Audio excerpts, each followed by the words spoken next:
ഇന്നൊരല്പം പിണക്കത്തിൻ്റെ കഥയാട്ടോ പറയാൻ പോകുന്നത്. പറഞ്ഞു വരുമ്പോൾ ഒരുപാടുണ്ട് കഥ, എന്നാലും ചുരുക്കി ഞാൻ പറയാം കേട്ടോ. എന്താണെന്ന് വെച്ച് കഴിഞ്ഞാൽ ഈ ആൻറ്റി ഞങ്ങളായിട്ട് കുറേ നാളായിട്ട് ഇച്ചിരി പിണക്കത്തിലായിരുന്നേ. കാരണം എന്താണെന്ന് വെച്ച് കഴിഞ്ഞാൽ കാരണമൊന്നുമില്ല.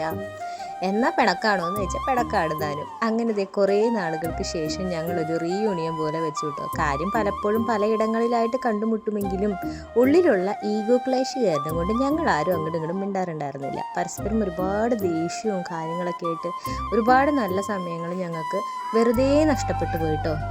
അവസാനം ഞങ്ങളുടെ ഈ പിണക്കം മാറ്റാൻ വേണ്ടിയിട്ട് ഞങ്ങളുടെ കെട്ടിയന്മാർ നന്നായിട്ട് പരിശ്രമിച്ചു.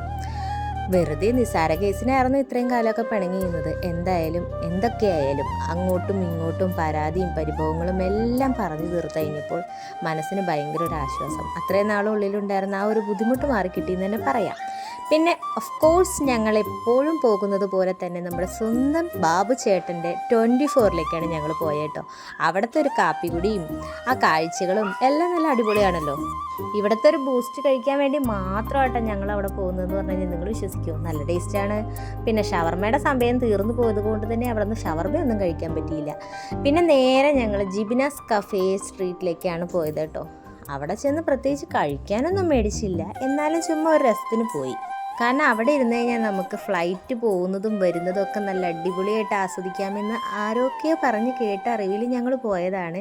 വലുതായിട്ട് മെനു ഒക്കെ നോക്കുന്നുണ്ടെങ്കിലും ഞങ്ങൾ അവിടെ നിന്നൊന്നും വാങ്ങിക്കാനും നിന്നില്ല. ഒരു ഓറഞ്ച് ജ്യൂസും കുറച്ച് കട്ടൻ കാപ്പിയിലും മാത്രം ഞങ്ങൾ ഒതുക്കിയിട്ടോ. കാരണം ഞങ്ങളാരും അങ്ങനെ ഒരു ഉദ്ദേശത്തോടു കൂടി പോയതല്ല. വീട്ടിൽ നിന്നൊക്കെ ഫുഡൊക്കെ കഴിച്ചിട്ടാണ് ഞങ്ങൾ പോയത്. കാഴ്ചകളൊക്കെ വളരെ രസകരമായിരുന്നു. പിള്ളേർക്ക് എല്ലാവർക്കും നന്നായിട്ട് ഇഷ്ടപ്പെട്ടൊരു അറ്റ്മോസ്ഫിയർ തന്നെയായിരുന്നു കേട്ടോ. ഞങ്ങളിതേ അവിടെ നിന്ന് ഓരോരോ കാഴ്ചകളൊക്കെ ആസ്വദിച്ചു. പിന്നെ ഇതേ നമ്മുടെ കാരണം പിണക്കത്തിന് ശേഷമുള്ള ഇണക്കത്തിന് പ്രത്യേകമായ ഒരു രസം തന്നെയാണല്ലോ.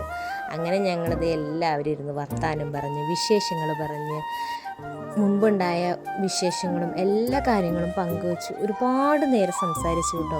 ശരിക്കും പറഞ്ഞാൽ മനുഷ്യർ അങ്ങോട്ടും ഇങ്ങോട്ടേക്കൊക്കെ ഒരുപാട് പിണക്കവും കാര്യങ്ങളൊന്നും വെക്കരുതെന്നാണ് എൻ്റെ ഒരു ഇത് പറയുന്നത്. കാരണം വേറൊന്നും കൊണ്ടല്ല, നമുക്ക് ഈ ഭൂമിയിൽ എത്ര നാളുണ്ടെന്നുള്ളത് നമുക്ക് ആർക്കും അറിയില്ല അല്ലേ.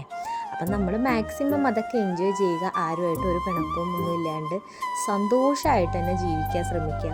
ഞങ്ങളിത് എയർപോർട്ടിൻ്റെ സൈഡിലൊക്കെ വന്ന് പാട്ടൊക്കെ ഉറക്ക വെച്ച് ചെറിയൊരു ഡാൻസൊക്കെ കളിച്ച് സന്തോഷമൊക്കെ പങ്കുവെക്കണമല്ലോ. അങ്ങനെ സന്തോഷങ്ങളെല്ലാം പങ്കുവെച്ച് പിണക്കങ്ങളെല്ലാം മാറ്റി ഇണക്കങ്ങളിലേക്ക് എത്തി പുതിയൊരു ഞങ്ങളായിട്ട് മാറാൻ ഞങ്ങളെല്ലാവരും തീരുമാനിച്ചു. അങ്ങനെ അടിച്ചു പൊളിക്കുന്ന നിമിഷങ്ങളാണ് ഈ കാണുന്നത്. നല്ല രസം തന്നെയായിരുന്നു കേട്ടോ. നേരം പാതിരാത്രി 2 മണി എങ്ങാണ്ടൊക്കെയായി. എന്നാലും ഞങ്ങൾക്ക് ആർക്കും തന്നെ ഉറക്കം ഉണ്ടായില്ല, ഒന്നും ഉണ്ടായില്ല.